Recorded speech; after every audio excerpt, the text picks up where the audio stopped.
السلام علیکم۔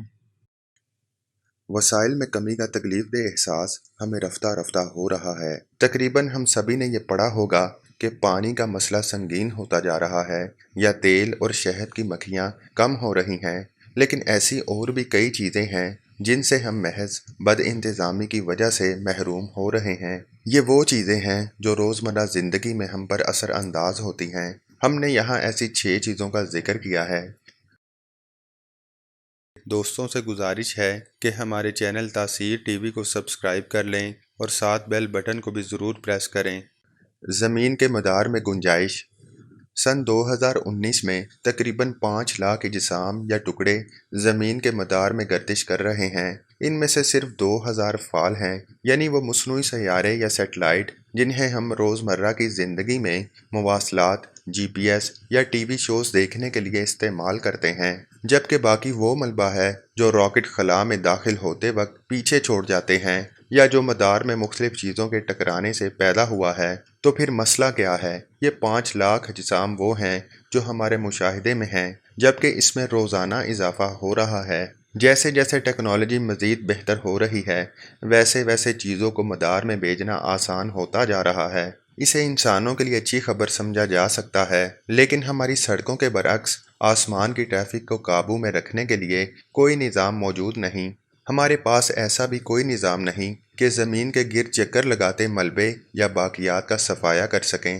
زمین کے مدار میں ان اجسام کے اضافے سے ان کے باہمی تصادم کے خطرات بڑھ گئے ہیں۔ ایسی صورت میں وہ نیٹ ورک خراب ہو سکتے ہیں جن کی مدد سے ہم اپنے موبائل فون استعمال کرتے ہیں، موسم کا حال جانتے ہیں، دنیا کے نقشے دیکھتے ہیں اور جی پی ایس سے متعلق دیگر کام کرتے ہیں۔ اس مسئلے کا حل تلاش کرنے کے لیے کام جاری ہے، لیکن فی الحال کوئی خاطر خواہ کامیابی نہیں مل سکی۔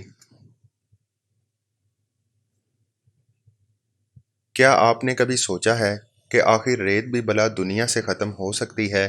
ہمارے پاس اتنے سارے صحرا اور ساحل سمندر تو ہیں جہاں ریت ہی ریت ہے، لیکن حقیقت یہ ہے کہ دنیا بھر میں ٹھوس اشیاء میں جو چیز سب سے زیادہ نکالی جا رہی ہے وہ ریت اور بجری ہے۔ اقوام متحدہ کے مطابق جس رفتار سے اسے نکالا جا رہا ہے، اس تیزی سے یہ پیدا نہیں ہو رہی۔ پتھروں کے قدرتی کٹاؤ یا بردگی کے عمل سے ہزاروں برس میں بننے والی ریت روزانہ بڑے پیمانے پر تعمیراتی کام، پانی کی تطہیر، سیم زدہ زمین کو پھر سے کام میں لانے، ہماری کھڑکیوں کے شیشے بنانے اور موبائل فونز کے پرزے بنانے میں استعمال ہو رہی ہے۔ ریت کے اس نقصان سے کمزور ماحولی نظاموں کو خطرہ لاحق ہو رہا ہے۔ جشن کے موقع پر رنگین غباروں کا استعمال عام ہے اور پھر انہیں یوں ہی ہوا میں چھوڑ دیا جاتا ہے، مگر یہ جان کر شاید آپ کا ضمیر ملامت کرے کہ ان میں بھری جانے والی ہیلیم گیس کے ذخائر بھی محدود ہیں۔ یہ گیس زمین کی گہرائی سے حاصل کی جاتی ہے اور شاید چند دہائیوں کا ذخیرہ ہی اب باقی بچا ہے۔ بعض اندازوں کے مطابق 30 سے 50 برس کے اندر ہی اس گیس کی کمیابی کے اثرات ظاہر ہو جائیں گے۔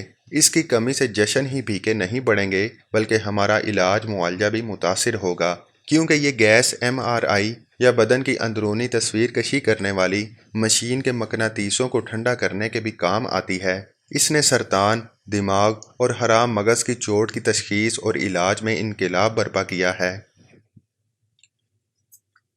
تجارتی پیمانے پر پیدا کیے جانے والے کیلوں کی زیادہ تعداد پینما نامی بیماری کے فنگس سے متاثر ہے۔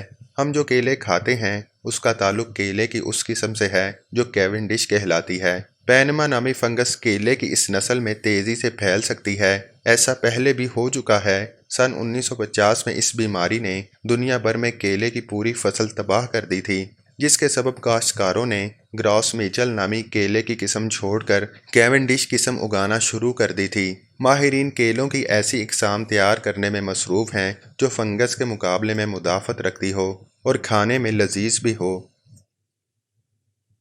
ہماری بد انتظامی کی وجہ سے قابل کاشت مٹی میں کمی کا خدشہ بڑھ رہا ہے۔ ٹاپ سوئل یا مٹی کے بیرونی پرت وہ مقام ہے جہاں سے پودے اپنی خوراک کا سب سے زیادہ حصہ حاصل کرتے ہیں۔ جنگلی حیات کے لیے کام کرنے والی غیر سرکاری عالمی تنظیم WWF کے اندازے کے مطابق پچھلے 150 برسوں میں زمین کی اوپری پرت کا آدھے سے زیادہ حصہ ختم ہو چکا ہے، اور آپ یہ جان کر حیران ہوں گے صرف 1 انچ دبیز پرت کی قدرتی طور پر بحالی میں 500 برس لگ سکتے ہیں۔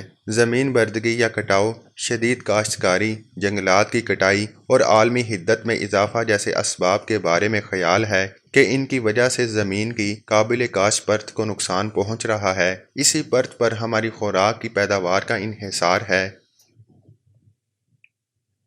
دیا سلائی میں استعمال ہونے والے عنصر کے ذخائر محدود ہیں، اور عجب نہیں کہ ایسا وقت آئے کہ ہم ماچس جلانے کے قابل نہ رہیں۔ فاسفورس در حقیقت نہ صرف حیاتیاتی اعتبار سے انسانی ڈی این اے کی ساخت کے لیے ضروری ہے، بلکہ یہ مصنوعی کھاد کا بھی اہم جز ہے جس کا کوئی معلوم متبادل نہیں ہے۔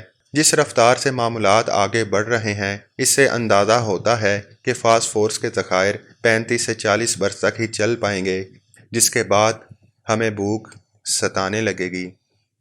اس ویڈیو کو لائک کریں، شیئر کریں اور مزید انفارمیٹیو ویڈیوز کے لیے ہمارے چینل تاثیر ٹی وی کو سبسکرائب کریں اور ساتھ بیل بٹن کو بھی ضرور پریس کریں۔ اللہ حافظ۔